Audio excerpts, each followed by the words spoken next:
Hi all, iPlus training സൊല്യൂഷൻസിന്റെ പുതിയൊരു ക്ലാസ്സിലേക്ക് സ്വാഗതം.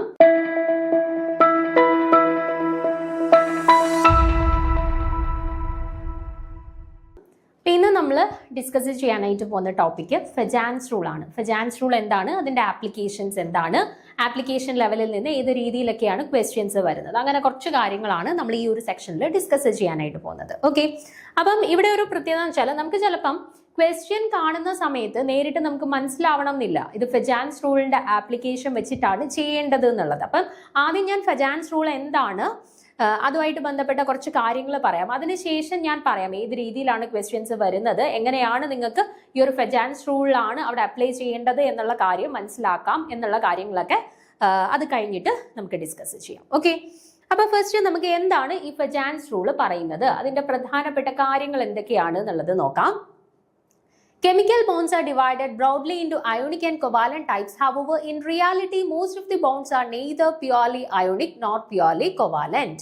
അപ്പം നമുക്കറിയാം, നമ്മളിപ്പോൾ നോർമലി ഇപ്പം ഒരു മോളിക്യൂളിനകത്തുള്ള ബോൺസിനെ രണ്ടായിട്ടാണ് ക്ലാസിഫൈ ചെയ്തിട്ടുള്ളത്. കൊവാലന്റ് ബോൺസ് എന്നും അതേപോലെ തന്നെ അയോണിക് ബോൺസ് എന്നും നമ്മൾ രണ്ടായിട്ട് ക്ലാസിഫൈ ചെയ്തിട്ടുണ്ട്. പക്ഷേ നമ്മൾ ആക്ച്വലി ഇവരെ കൺസിഡർ ചെയ്യുന്ന സമയത്ത് ഇവര് 100% കൊവാലന്റ് ക്യാരക്ടറും അതേപോലെ തന്നെ അല്ലാന്നുണ്ടെങ്കിൽ 100% അയോണിക് ക്യാരക്ടറും ആയിരിക്കത്തില്ല കാണിക്കുന്നത്. മനസ്സിലായോ?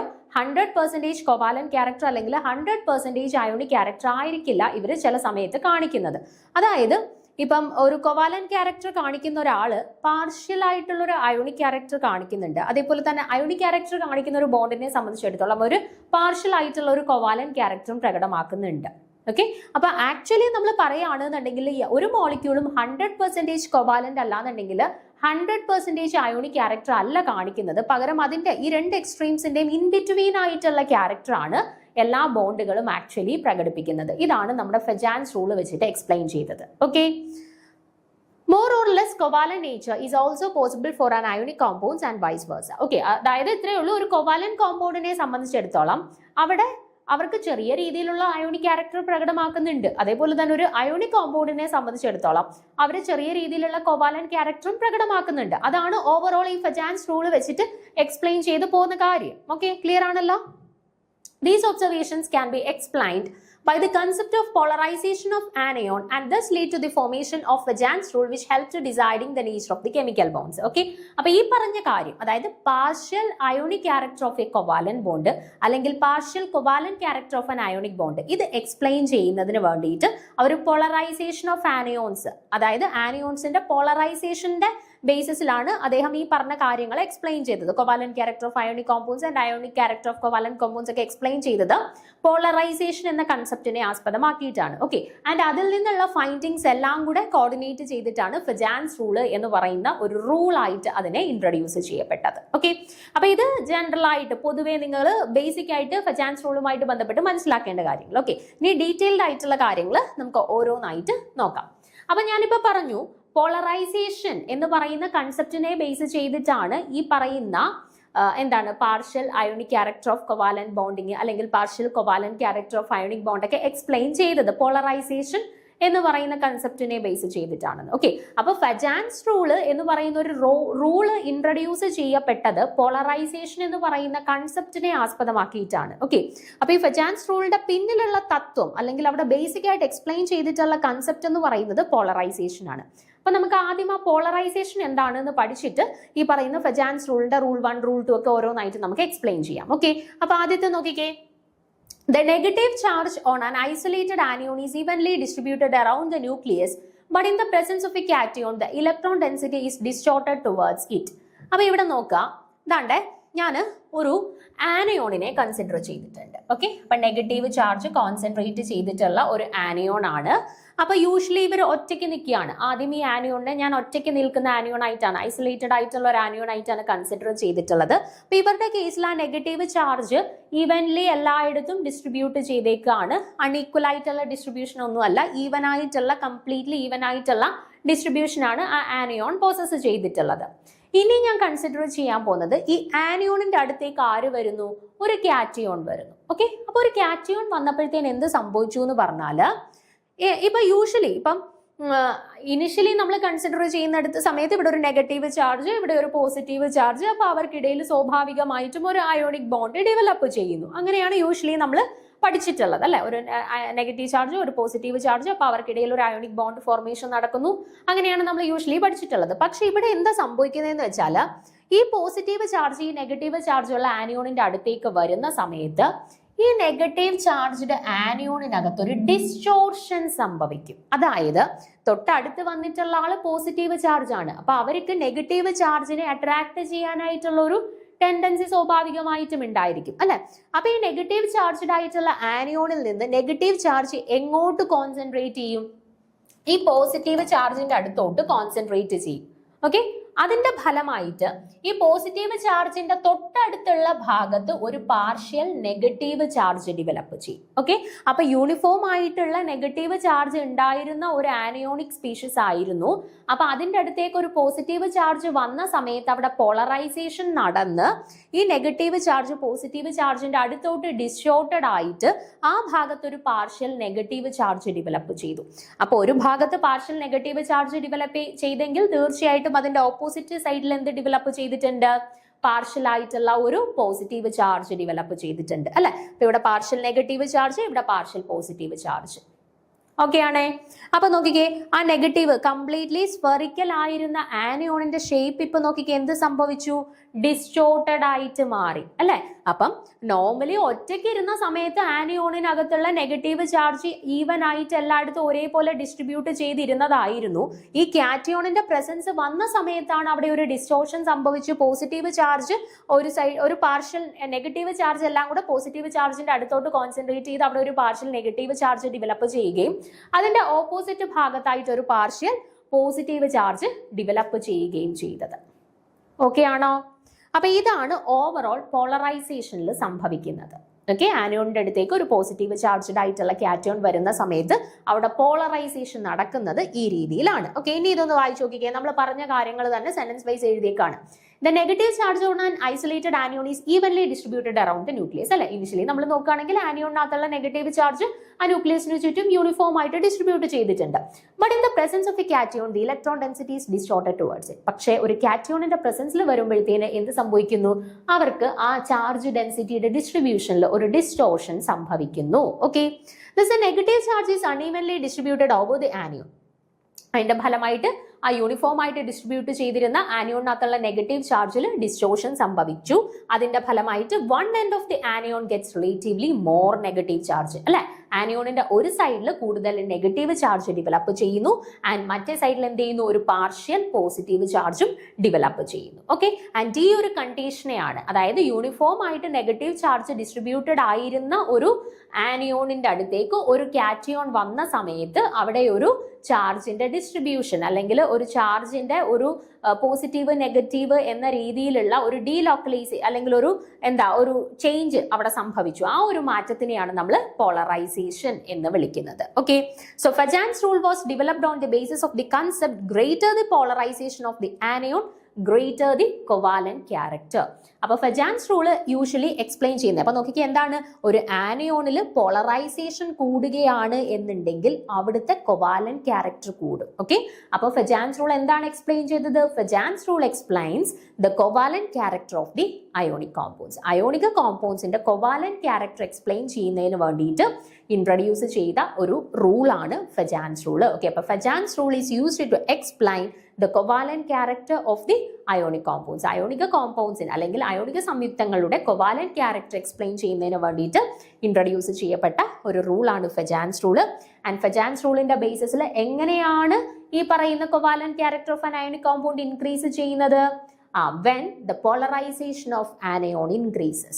ആനിയോണിന്റെ പോളറൈസേഷൻ കൂടുകയാണ് എന്നുണ്ടെങ്കിൽ അവിടെ covalent character of the ionic compound also increase ചെയ്യും. ഓക്കെ, അപ്പൊ basic principle of Fajans rule എന്ന് പറയുന്നത് പോളറൈസേഷൻ ഓഫ് ആനിയോൺസ് ആണ് കേട്ടോ. പോളറൈസേഷൻ എന്ന് പറയുന്ന പ്രിൻസിപ്പിളിനെ ബേസ് ചെയ്തിട്ടാണ് ഈ ഫജാൻസ് റൂൾ എക്സ്പ്ലെയിൻ ചെയ്തിട്ടുള്ളത്. ഓക്കെ ആണോ കാര്യം? അപ്പൊ ക്ലിയർ ആണല്ലേ? ഈ പറഞ്ഞ ഈ ഫിഗർ വെച്ചിട്ട് ജസ്റ്റ് അങ്ങ് ചിന്തിച്ചാൽ മതി കേട്ടോ, കാര്യം ക്ലിയർ ആയിക്കോളും. ഇനി Fajans rule of polarisation, Fajans റൂളിനെ റൂൾ 1 റൂൾ 2 എന്ന് പറഞ്ഞിട്ട് രണ്ട് രീതിയിൽ ക്ലാസിഫൈ ചെയ്തിട്ടുണ്ട്. എന്നിട്ട് ഓരോ റൂളിലും പറയുന്ന കാര്യങ്ങൾ എന്താണെന്നുള്ളതൊന്ന് നോക്കുക. റൂൾ 1 പറയുന്ന ഇതാണ്, smaller the cation or larger the anion the greater is the covalent character of ionic compounds. അപ്പം നമ്മൾ പറഞ്ഞു Fajans rule is used to explain the covalent character of ionic compounds അല്ലെ. അയോണിക സംയുക്തങ്ങളുടെ കൊവാലന്റ് ക്യാരക്ടർ എക്സ്പ്ലെയിൻ ചെയ്യുന്നതിന് വേണ്ടിയിട്ടാണ് Fajans rule use ചെയ്യുന്നതെന്ന് പറഞ്ഞു അല്ലെ. അപ്പൊ ഇനി നമ്മൾ റൂൾ 1 റൂൾ 2 വെച്ചിട്ട് പറയുന്നത് ഈ covalent character of ionic compounds increase ചെയ്യാൻ ഹെൽപ്പ് ചെയ്യുന്ന ഫാക്ടേഴ്സ് എന്തൊക്കെയാണ് എന്നാണ് പറയാനായിട്ട് പോകുന്നത്. ഓക്കെ, അതിൽ ഒന്നാമത്തെ റൂളിൽ പറയുന്നത് സൈസ് ഫാക്ടർ എങ്ങനെ ഈ പറയുന്ന കൊവാലന്റ് ക്യാരക്ടർ ഓഫ് അയോണിക് കോമ്പൗണ്ട്സിനെ അഫക്ട് ചെയ്യുന്നു എന്നാണ്. ഓക്കെ, അപ്പൊ കാറ്റയോണിന്റെ സൈസ് ചെറുതാവുകയും ആനിയോണിന്റെ സൈസ് വലുതാവുകയും ചെയ്യുമ്പോൾ എന്ത് സംഭവിക്കും? Covalent character of ionic compounds also increases. Okay, അപ്പൊ ഫജാൻസ് റൂൾ പ്രകാരം അയോണിക് കോമ്പൗണ്ടിന്റെ കൊവാലന്റ് ക്യാരക്ടർ കൂട്ടാൻ സഹായിക്കുന്ന ഒരു ഫാക്ടറാണ് size of cations and anions. ആ സൈസ് ഫാക്ടർ എങ്ങനെയാണ് അഫക്ട് ചെയ്യുന്നത്?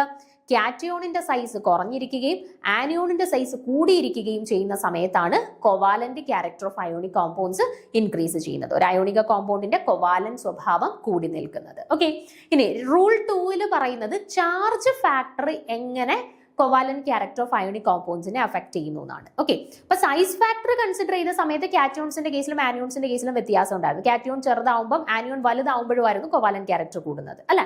പക്ഷെ റൂൾ 2 ചാർജിന്റെ കേസ് പറയുന്ന സമയത്ത് രണ്ടുപേരുടെ കേസിലും ചാർജിന് സെയിം ഇഫക്റ്റ് ആണ്. അതായത് കാറ്റയോൺസിന്റെ കേസിൽ ചാർജ് കൂടി കഴിഞ്ഞാൽ covalent character of ionic compounds കൂടും, ആനിയോൺസിന്റെ കേസിലും ചാർജ് കൂടി കഴിഞ്ഞാൽ covalent character of ionic compounds കൂടും. ഓക്കെ, അപ്പൊ ഇതാണ് നമ്മുടെ ഫെജാൻസ് റൂളിന്റെ പ്രധാനപ്പെട്ട 2 റൂൾസ്, റൂൾ 1 ആൻഡ് റൂൾ 2 ആയിട്ട് പറയുന്നത്. ഓക്കെ, അപ്പം ഞാൻ പ്രധാനപ്പെട്ട പോയിന്റ്സ് മാത്രം ജസ്റ്റ് ഒന്ന് പോയിന്റ് ഔട്ട് ചെയ്യാം. ആ 5 പോയിന്റുകൾ നിങ്ങൾക്ക് അറിയാം എന്നുണ്ടെങ്കിൽ നിങ്ങൾക്ക് ഇതുമായിട്ട് ബന്ധപ്പെട്ട് എന്ത് ക്വസ്റ്റ്യൻസ് വന്നു കഴിഞ്ഞാൽ നിങ്ങൾക്ക് ആൻസർ ചെയ്യാനായിട്ട് പറ്റും. ഓക്കെ, അപ്പൊ ഫെജാൻസ് റൂള് എന്താണ് എക്സ്പ്ലെയിൻ ചെയ്യുന്നത്? അതാണ് നമ്മൾ ഒന്നാമത് പഠിച്ചിരിക്കേണ്ടത്. എന്താണ്? Covalent character of ionic compounds. Okay, ionic കോമ്പൗണ്ട്സിന്റെ കോവാലന്റ് ക്യാരക്ടർ എക്സ്പ്ലെയിൻ ചെയ്യുന്നതിന് വേണ്ടിയിട്ടാണ് ഫെജാൻസ് റൂൾ യൂസ് ചെയ്യുന്നത്. Okay, and Fajans rule explain ചെയ്യുന്നത് അല്ലെങ്കിൽ ഫെജാൻസ് റൂളിനെ എക്സ്പ്ലെയിൻ ചെയ്യുന്നത് എന്ത് പ്രിൻസിപ്പളിനെ ബേസ് ചെയ്തിട്ടാണ് ഫെജാൻസ് റൂൾ എക്സ്പ്ലെയിൻ ചെയ്തിട്ടുള്ളത്? Polarisation of anions. Polarisation of ആനയോൺസിനെ ബേസ് ചെയ്തിട്ടാണ് ഈ ഫെജാൻസ് റൂൾ എക്സ്പ്ലെയിൻ ചെയ്തിട്ടുള്ളത്. ഓക്കെ, ഇനി കാറ്റയോൺസ് എങ്ങനെയൊക്കെയാണ് കോവാലന്റ് ക്യാരക്ടർ ഓഫ് അയോണിക് കോമ്പൗണ്ട്സിനെ അഫക്ട് ചെയ്യുന്നത്? കാറ്റയോണിന്റെ സൈസ് കുറയുകയും അതേപോലെ തന്നെ കാറ്റയോണിന്റെ ചാർജ് കൂടുകയും ചെയ്യുമ്പോൾ എന്ത് സംഭവിക്കും?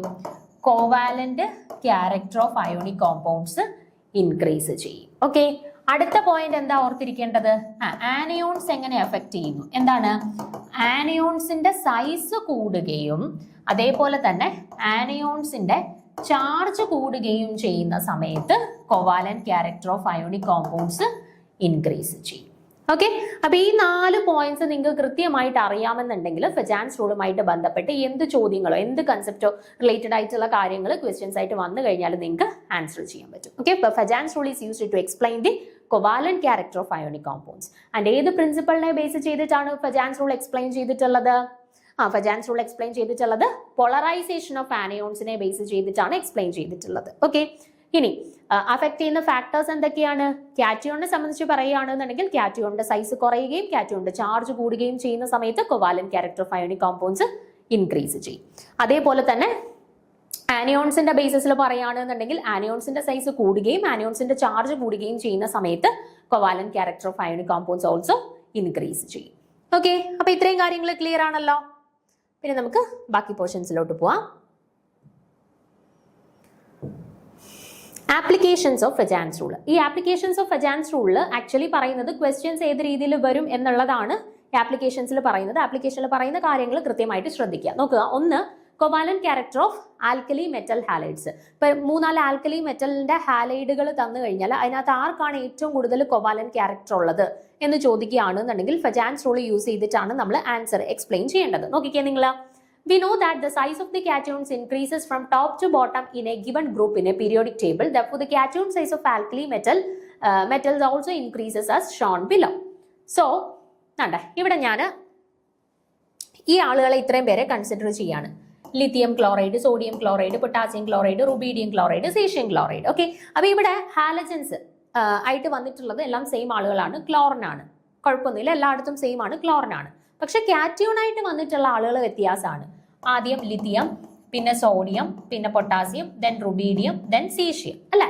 അപ്പൊ ഇവരെ നോക്കിക്കഴിഞ്ഞാൽ നമുക്കറിയാം ഇവരെന്താണ്, ഒരു ഗ്രൂപ്പിൽ ഉൾപ്പെട്ടിട്ടുള്ള ആളുകളാണ് അല്ലെ. Lithium, sodium, potassium, rubidium, caesium ഒരു ഗ്രൂപ്പിൽ ഉൾപ്പെട്ടിട്ടുള്ള ആളുകളാണ്. ലിത്തിയത്തിന്റെ ഫാമിലിയിൽ ഉൾപ്പെട്ടിട്ടുള്ള മെമ്പേഴ്സ് ആണ്.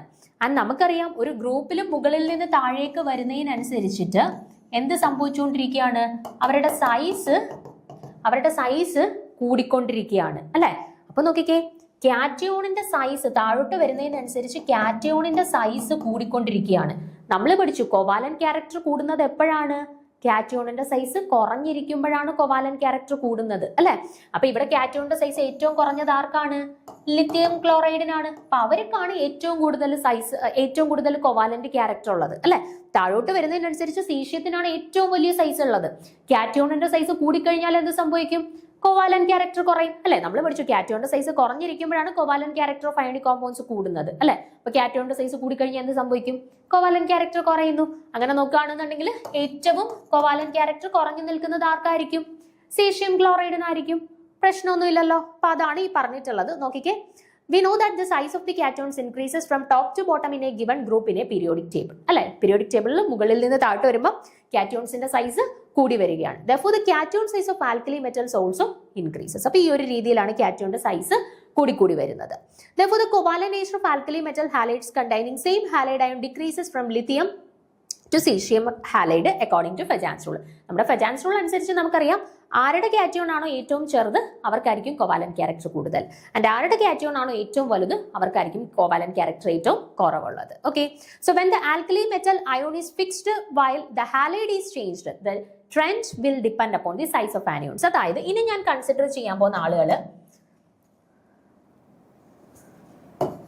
LiF, LiCl, LiBr, Lii ഇവരെ നാലുപേരെ നോക്കിക്കഴിഞ്ഞാൽ ഇവരുടെ കാറ്റയോൺ എല്ലാം സെയിം ആണ്. എല്ലായിടത്തും Li+ ആണ്, പ്രശ്നമൊന്നുമില്ല, സെയിം കാറ്റയോൺ ആണ്. ആരാണ് മാറി വരുന്നത്, ആനിയോൺ ആണ് മാറി വരുന്നത് അല്ലെ. ഇപ്പൊ ഫ്ലൂറിൻ, ക്ലോറിൻ, ബ്രോമിൻ, അയഡിൻ നമുക്കറിയാം താഴോട്ട് വരുന്നതിനനുസരിച്ച് സൈസ് കൂടി വരികയാണ്. ആൻഡ് ആനിയോൺസിന്റെ കേസിൽ നമുക്കറിയാം എന്താണ്, greater the size of anions greater the covalent character അല്ലെ. കാറ്റയോണിന്റെ നേരെ ഓപ്പോസിറ്റ് ആണ്. കാറ്റയോണിന്റെ കേസിൽ സൈസ് കൂടുന്നതിനനുസരിച്ച് കോവാലന്റ് ക്യാരക്ടർ കുറയുമായിരുന്നു. പക്ഷെ ആനിയോണിന്റെ കേസിലോ സൈസ് കൂടുന്നതിനനുസരിച്ച് കോവാലന്റ് ക്യാരക്ടർ കൂടുകയാണ് ചെയ്യുന്നത് അല്ലെ. അപ്പൊ ആർക്കാണ് കോവാലന്റ് ക്യാരക്ടർ ഏറ്റവും കൂടുതൽ, വലിയ സൈസുള്ള അയോഡിൻ വരുന്നിടത്തായിരിക്കും കോവാലന്റ് ക്യാരക്ടർ കൂടുതൽ അല്ലെ. ആർക്കായിരിക്കും കോവാലന്റ് ക്യാരക്ടർ ഏറ്റവും കുറവായിട്ട് വരിക, ഏറ്റവും ചെറിയ സൈസുള്ള ഫ്ലൂറിൻ ആനയോൺ വരുന്നിടത്തായിരിക്കും കോവാലന്റ് ക്യാരക്ടർ ഏറ്റവും കുറഞ്ഞു നിൽക്കുക. ഓക്കെ, സോ കറക്റ്റ് ആയിട്ടുള്ള ഓർഡർ എങ്ങനെയാ വരിക, ഈ രീതിയിലായിരിക്കും. ഏറ്റവും വലിയ ആനിയോൺ വന്ന Li ലിത്തിയം അയഡൈഡിനായിരിക്കും കോവാലന്റ് ക്യാരക്ടർ ഏറ്റവും കൂടുതലുള്ളത്. ഏറ്റവും ചെറിയ ആനിയോൺ ആയിട്ടുള്ള ഫ്ലൂറിൻ വന്നിട്ടുള്ള ലിത്തിയം ഫ്ലൂറൈഡിനായിരിക്കും ഏറ്റവും കുറവ് കോവാലന്റ് ക്യാരക്ടർ വരുന്നത്. ഓക്കെ, അപ്പൊ ഇതാണ് ഒന്നാമത്തെ ആപ്ലിക്കേഷൻ. അതായത് കാറ്റയോൺസിന്റെയും ആനിയോൺസിന്റെയും സൈസിനെ കമ്പയർ ചെയ്തിട്ട് നമുക്ക് ഒരു 3-4 പേരെ തന്നു കഴിഞ്ഞാൽ അതിൽ ആർക്ക് കോവാലന്റ് ക്യാരക്ടർ കൂടുതൽ, ആർക്ക് കോവാലന്റ് ക്യാരക്ടർ കുറവ് എന്നുള്ള കാര്യം പ്രെഡിക്റ്റ് ചെയ്യാൻ പറ്റും. ക്ലിയർ ആണോ? അതാണ് ഒരു പാറ്റേൺ ഓഫ് ചോദ്യം. ഇപ്പൊ നിങ്ങൾക്ക് 4 species, lithium fluoride, lithium chloride, lithium bromide, lithium iodide, ഇങ്ങനെ 4 സ്പീഷീസ് തന്നിട്ട് ചോദിക്കുകയാണ്, arrange the following compounds on the basis of their increasing covalent character. അപ്പം ഇൻക്രീസിംഗ് കോവാലന്റ് ക്യാരക്ടർ അനുസരിച്ച് ഇവരുടെ ഓർഡറിനെ ഡെവലപ്പ് ചെയ്യുക എന്ന് കേൾക്കുന്ന ഉടനെ നമ്മുടെ മനസ്സിലോട്ട് വരണം, ഇത് ഫജാൻസ് റൂൾ വെച്ചിട്ടാണ് കോവാലന്റ് ക്യാരക്ടറിന്റെ ഓർഡർ എക്സ്പ്ലെയിൻ ചെയ്യുന്നത് കേട്ടോ. അപ്പൊ ചോദ്യത്തിനകത്ത് ബൈ യൂസിങ് ഫജാൻസ് റൂൾ എന്നൊന്നും കാണത്തില്ല, നമ്മുടെ മനസ്സിലേക്ക് വരണം. ഇന്ന ക്വസ്റ്റ്യൻ കാണുന്ന കോവാലന്റ് ക്യാരക്ടറിന്റെ ഓർഡർ അല്ലെങ്കിൽ അയോണിക് ക്യാരക്ടറിന്റെ ഓർഡർ ഒക്കെ ചോദിക്കുകയാണെന്നുണ്ടെങ്കിൽ അവിടെ നമ്മൾ പഠിച്ചിട്ടുള്ള ഫജാൻസ് റൂളിന്റെ കൺസെപ്റ്റ് ആണ് എന്നുള്ള കാര്യം നമ്മുടെ മനസ്സിലേക്ക് വരണം. ഓക്കെ, ഇനി അടുത്ത ആപ്ലിക്കേഷൻ നോക്കാം. The covalent nature of chlorides of sodium, magnesium and aluminium is in the following order. അപ്പൊ ഇവിടെ നോക്കാം, ഇവിടെ 3 സ്പീഷീസ് ഉണ്ട്, NaCl, MgCl2, AlCl3. ഇവിടെ നോക്കുമ്പോഴത്തേന് കാറ്റയോൺസും വ്യത്യാസമാണ്, ആനയോൺസും വ്യത്യസ്ത നമ്പേഴ്സിലാണ് അല്ലെ. അപ്പൊ ഇവിടെ സൈസ് ഫാക്ടർ അല്ല നമ്മൾ നോക്കണ്ടേന്ന് മനസ്സിലാക്കിക്കോണം. ഇവിടെ അപ്പൊ നമ്മൾ ഏത് ഫാക്ടറിനെയാണ് കൺസിഡർ ചെയ്യേണ്ടത്, ചാർജിനെയാണ് കൺസിഡർ ചെയ്യേണ്ടത്. നോക്കിക്കേ, ഇവിടെ ഡിസോസിയേറ്റ് ചെയ്ത് കഴിഞ്ഞാൽ Na+Cl-. ഇവരെ ഡിസോസിയേറ്റ് ചെയ്ത് കഴിഞ്ഞാൽ Mg2+ഉം 2Cl-. ഇവരെ ഡിസോസിയേറ്റ് ചെയ്ത് കഴിഞ്ഞാൽ Al3+ഉം 3Cl-. ഓക്കെ, അപ്പൊ നോക്കിക്കേ, നമ്മൾ പഠിച്ചിട്ടുണ്ട് കാറ്റയോൺസിന്റെ ആയിക്കോട്ടെ ആനിയോൺസിന്റെ ആയിക്കോട്ടെ ചാർജ് കൂടിക്കഴിഞ്ഞാൽ കൊവാലന്റ് ക്യാരക്ടർ കൂടും അല്ലെ. അപ്പൊ ഇവിടെ നോക്കുമ്പോൾ അലൂമിനിയത്തിന് +3 ചാർജ് ഉണ്ട്, ഇവിടെ നോക്കുമ്പോൾ സോഡിയത്തിന് +1 ചാർജേ ഉള്ളൂ. ആർക്ക് ചാർജ് കൂടുതലാണ്? ഇയാൾക്ക് ചാർജ് കൂടുതലാണ്. സോ അയാൾക്ക് എന്ത് കൂടുതലായിരിക്കും? കൊവാലന്റ് ക്യാരക്ടർ കൂടുതലായിരിക്കും. ചാർജ് കുറവായ ഇയാളെ സംബന്ധിച്ചിടത്തോളം അവർക്ക് കൊവാലന്റ് ക്യാരക്ടർ ഏറ്റവും കുറവായിരിക്കും. മനസ്സിലായോ? അപ്പൊ ചാർജിന്റെ ബേസിസിൽ നമുക്ക് കൊവാലന്റ് ക്യാരക്ടറിന്റെ ഓർഡർ കണ്ടുപിടിക്കാം. അതേപോലെ തന്നെ സൈസിന്റെ ബേസിസിൽ നമുക്ക് കൊവാലന്റ് ക്യാരക്ടറിന്റെ ഓർഡർ കണ്ടുപിടിക്കാം. ഓക്കെ ആണേ കാര്യം? അപ്പൊ നാട്ടെ നമ്മൾ പറഞ്ഞ കാര്യങ്ങളെല്ലാം കൂടെ ഒന്ന് കോർഡിനേറ്റ് ചെയ്തിട്ടുള്ള ഒരു ഫിഗർ ആണ് കൊടുത്തിട്ടുള്ളത്. കാറ്റിയോണിന്റെ സൈസ് ചെറുതിൽ നിന്നും കാറ്റിയോണിന്റെ സൈസ് വലുതിലേക്ക് പോകുമ്പോൾ കൊവാലന്റ് ക്യാരക്ടറിന് എന്ത് സംഭവിക്കും? കൊവാലന്റ് ക്യാരക്ടർ കുറഞ്ഞു വരും അല്ലെ. ചെറിയ സൈസിൽ നിന്ന് കാറ്റിയോണിന്റെ സൈസ് വലുതാവുന്നതിനനുസരിച്ച് അവരുടെ കൊവാലന്റ് ക്യാരക്ടർ കുറഞ്ഞു വരും. ഇനി ആനിയോണിന്റെ കാര്യമോ? ആനിയോണിൻ്റെത് ചെറിയ ആനിയോണിൽ നിന്ന് വലിയ ആനിയോണിലേക്ക് പോകുമ്പോൾ എന്ത് ചെയ്യും? ആനിയോൺ വലുതാവുമ്പോൾ കൊവാലന്റ് ക്യാരക്ടർ കൂടും അല്ലെ. അപ്പൊ സ്മോളർ ആനിയോണിൽ നിന്ന് ലാർജർ ആനിയോണിലോട്ട് പോകുമ്പോൾ കൊവാലന്റ് ക്യാരക്ടർ ഇൻക്രീസ് ചെയ്യും. ഓക്കെ, അടുത്തത് ചാർജിന്റെ ബേസിസിൽ. ചാർജിന്റെ ബേസിസിലാവുമ്പോൾ എന്താ സംഭവിക്കുന്നത്? കുറഞ്ഞ ചാർജിൽ നിന്നും കൂടിയ ചാർജിലേക്ക് പോകുമ്പോൾ, ഓക്കെ, കുറഞ്ഞ ചാർജിൽ നിന്നും കൂടിയ ചാർജിലേക്ക് പോകുമ്പോൾ എന്ത് സംഭവിക്കും? കൊവാലന്റ് ക്യാരക്ടർ കൂടും. അതിപ്പം ആനിയോണിന്റെ കേസിലായിക്കോട്ടെ കാറ്റിയോണിന്റെ കേസിലായിക്കോട്ടെ കുറഞ്ഞ ചാർജിൽ നിന്നും കൂടിയ ചാർജിലേക്ക് പോകുമ്പോഴത്തേന് അവരുടെ കൊവാലന്റ് ക്യാരക്ടർ കൂടും. ഓക്കെ ആണേ? അപ്പൊ അത്രയും കാര്യങ്ങളാണ് നമ്മുടെ ഫെജാൻസ് റൂളിന്റെ ഒരു സമ്മറി പോലെ നമുക്ക് പറയാൻ പറ്റുന്ന കുറച്ച് പോയിന്റ്സ്. ഓക്കെ, അപ്പൊ ഇത്രയും കാര്യങ്ങൾ അറിയാമോ? നിങ്ങൾക്ക് ഫെജാൻസ് റൂളുമായിട്ട് ബന്ധപ്പെട്ട ക്വസ്റ്റ്യൻസ് എന്ത് വന്നാലും ആൻസർ ചെയ്യാൻ പറ്റും. ഓക്കെ, ഇനി മുന്നത്തെ എക്സാംസിന് ചോദിച്ചിട്ടുള്ള ഒരു ചോദ്യം നമുക്കൊന്ന് നോക്കാം. എന്നിട്ട് അതിന്റെ ആൻസർ എങ്ങനെയാണ് കണ്ടുപിടിക്കുന്നത് എന്നുള്ളതൂടെ നോക്കാം. നോക്കിക്കേ, among LiCl, RbCl, BeCl2 and MgCl2, the compounds with the greatest and least ionic character. Okay, അപ്പൊ ഇവിടെ ചോദിച്ചിട്ടുള്ളത് എന്താണ്? കോവാലന്റ് ക്യാരക്ടർ ഏറ്റവും കൂടുതലും കുറവുള്ളതും ആർക്കാണ് എന്നല്ല ചോദിച്ചിട്ടുള്ളത്, മറിച്ച് greatest and least ionic character ആർക്കാണ് ഏറ്റവും കൂടുതലുള്ളത്, അയോണിക് ക്യാരക്ടർ ആർക്കാണ് ഏറ്റവും കുറവുള്ളത് എന്നാണ് ചോദിച്ചിട്ടുള്ളത്. ഓക്കെ, അപ്പൊ ക്വസ്റ്റ്യൻ നിങ്ങൾ ശ്രദ്ധിച്ച് വായിച്ചോണം. ഇതുവരെ നമ്മൾ പറഞ്ഞതല്ല, ഫെജാൻസ് റൂൾ എന്താണ് എക്സ്പ്ലെയിൻ ചെയ്യുന്നത്? Covalent character of ionic compounds ആണ് എക്സ്പ്ലെയിൻ ചെയ്യുന്നത് അല്ലെ. പക്ഷെ ഇവിടെ ചോദിച്ചിട്ടുള്ളത് കോവാലന്റ് ക്യാരക്ടർ ഏറ്റവും കൂടുതലും കുറവും ആർക്കാണെന്നല്ല ചോദിച്ചിട്ടുള്ളത്, അയോണിക് ക്യാരക്ടർ ഏറ്റവും കൂടുതലും ഏറ്റവും കുറവും ഉള്ളത് ആർക്കാണ് എന്നാണ് ചോദ്യം. അപ്പൊ നിങ്ങൾ ശ്രദ്ധിച്ചേ, അയോണിക് ക്യാരക്ടർ കൂടുതലാണ് എന്ന് പറഞ്ഞാൽ അതിന്റെ അർത്ഥം എന്താണ്? കോവാലന്റ് ക്യാരക്ടർ ഏറ്റവും കുറവായിരിക്കും, അതല്ലേ അതിന്റെ അർത്ഥം. അയോണിക് ക്യാരക്ടർ കൂടി നിൽക്കുക മീൻസ് കോവാലന്റ് ക്യാരക്ടർ ഏറ്റവും കുറഞ്ഞു നിൽക്കുക അല്ലെ. അതേപോലെ തന്നെ അയോണിക് ക്യാരക്ടർ ഏറ്റവും കുറവ് എന്ന് പറഞ്ഞാൽ അതിന്റെ അർത്ഥം എന്താണ്? കോവാലന്റ് ക്യാരക്ടർ കൂടുതൽ അല്ലെ. അപ്പൊ ഇവിടെ നമ്മളോട് ചോദിച്ചേക്കുന്ന ഏറ്റവും കൂടുതൽ അയോണിക് ക്യാരക്ടറും ഏറ്റവും കുറവ് അയോണിക് ക്യാരക്ടർ ഉള്ളതും ആർക്കാണെന്നാണ് ചോദിച്ചത് അല്ലെ. അപ്പൊ ഏറ്റവും കൂടുതൽ അയോണിക് ക്യാരക്ടർ ഉള്ള ആളെ കണ്ടുപിടിക്കാൻ എന്ത് ചെയ്താൽ മതി? ഫെജാൻസ് റൂൾ പ്രകാരം കോവാലന്റ് ക്യാരക്ടർ ഏറ്റവും കുറഞ്ഞ ആൾ ആരാണെന്ന് കണ്ടുപിടിച്ചാൽ മതി. മനസ്സിലായോ? അതേപോലെ തന്നെ അയോണിക് ക്യാരക്ടർ ഏറ്റവും കുറവുള്ള ആളെ കണ്ടുപിടിക്കാൻ എന്ത് ചെയ്താൽ മതി? ഫെജാൻസ് റൂൾ പ്രകാരം കോവാലന്റ് ക്യാരക്ടർ ഏറ്റവും കൂടുതലുള്ള ആളെ കണ്ടുപിടിച്ചാൽ മതി. മനസ്സിലായോ കാര്യം? ഇനി അപ്പൊ അത് ഓക്കെ. അപ്പൊ നമുക്ക് ഇനി കണ്ടുപിടിക്കാം ആർക്കാണ് അയോണിക് ക്യാരക്ടർ കൂടുതൽ, ആർക്കാണ് കോവാലന്റ് ക്യാരക്ടർ കൂടുതൽ എന്നൊക്കെ ഉള്ളത് നോക്കാം. അപ്പൊ ആദ്യം നമുക്ക് തന്നിട്ടുള്ള 4 ആളുകളെ ഒന്ന് എടുത്ത് എഴുതാം. LiCl ഉണ്ട്, RbCl ഉണ്ട്, BeCl2 ഉണ്ട്, MgCl2 ഉണ്ട്. ഓക്കെ, ഞാൻ ഇവരെ ഒന്ന് ഡിസോസിയേറ്റ് ചെയ്ത് എഴുതുകയാണെ. LiCl ഡിസോസിയേറ്റ് ചെയ്യുന്നത് എങ്ങനെയാ? Li പ്ലസും Cl മൈനസും ആയിട്ട്. RbCl ഡിസോസിയേറ്റ് ചെയ്യുന്നത് എങ്ങനെയാ? Rb പ്ലസും Cl മൈനസും ആയിട്ട്. BeCl2 ഡിസോസിയേറ്റ് ചെയ്യുന്നത് എങ്ങനെയാ? B2 പ്ലസും 2Cl മൈനസും ആയിട്ട്. MgCl2 ഡിസോസിയേറ്റ് ചെയ്യുന്നത് എങ്ങനെയാ? Mg2 പ്ലസും 2Cl മൈനസും ആയിട്ട്. ഓക്കെ, അപ്പൊ ഇവരെ ഡിസോസിയേറ്റ് ചെയ്തു.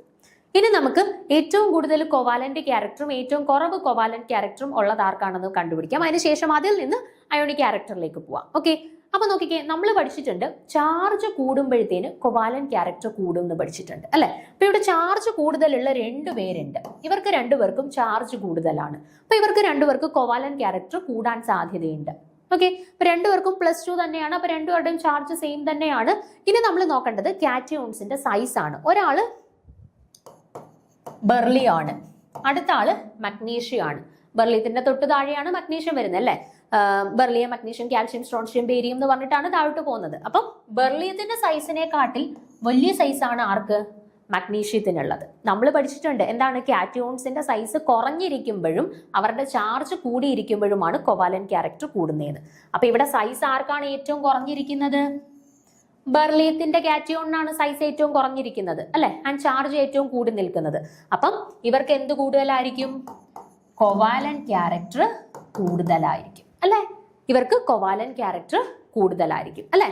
Smaller the size and greater the charge, greater the covalent character. അപ്പൊ ഇവരുടെ കൊവാലന്റ് ക്യാരക്ടർ കൂടുതലായിരിക്കും. കൊവാലന്റ് ക്യാരക്ടർ കൂടുതലാണെങ്കിൽ അതിന്റെ അർത്ഥം എന്താണ്?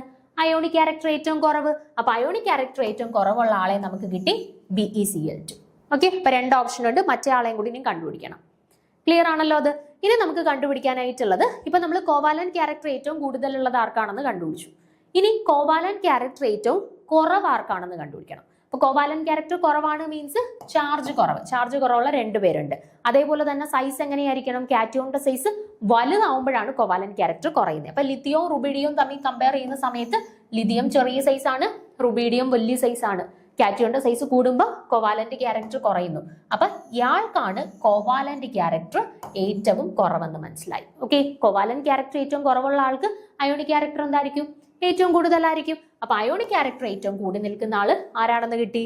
RBCl. ഓക്കെ, അപ്പൊ അതല്ലായിരുന്നു ചോദിച്ചിരുന്നത്. ഗ്രേറ്റസ്റ്റ് അയോണിക് ക്യാരക്ടർ RBCl-നും ലീസ്റ്റ് അയോണിക് ക്യാരക്ടർ BeCl2 എന്ന് കിട്ടി. ഓക്കെ, അപ്പൊ ക്വസ്റ്റ്യൻ കാണുമ്പോൾ നമുക്ക് ചിലപ്പോൾ അയോണിക് ക്യാരക്ടർ കൂടുതൽ കുറവാർക്ക് പെട്ടെന്ന് നമുക്ക് മനസ്സിലാവത്തില്ല ഫെജാൻസ് റൂളിന്റെ ആപ്ലിക്കേഷൻ വെച്ചിട്ടാണെന്ന്. പക്ഷെ ഓർത്തോണം, കോവാലന്റ് ക്യാരക്ടർ അല്ലെങ്കിൽ അയോണിക് ക്യാരക്ടറുമായിട്ട് റിലേറ്റ് ചെയ്തിട്ടുള്ള ചോദ്യമാണെന്നുണ്ടെങ്കിൽ ഫെജാൻസ് റൂളിനെ അപ്ലൈ ചെയ്തിട്ട് നമുക്ക് അതിന്റെ ആൻസേഴ്സ് കണ്ടുപിടിക്കാൻ പറ്റും. ഓക്കെ, അപ്പം ചോദ്യങ്ങൾ ഇനി ഈ ഒരു ഏരിയയുമായിട്ട് ബന്ധപ്പെട്ട് വരികയാണെന്നുണ്ടെങ്കിൽ ഈ പറഞ്ഞ കാര്യങ്ങൾ നിങ്ങളുടെ മനസ്സിലേക്ക് വരണം. ഓക്കെ, അപ്പൊ ക്ലിയർ ആയിട്ട് പഠിക്കുക. അടുത്ത ക്ലാസ്സിൽ നമുക്ക് അടുത്തൊരു ടോപ്പിക്കുമായിട്ട് കാണാം. Okay, thank you.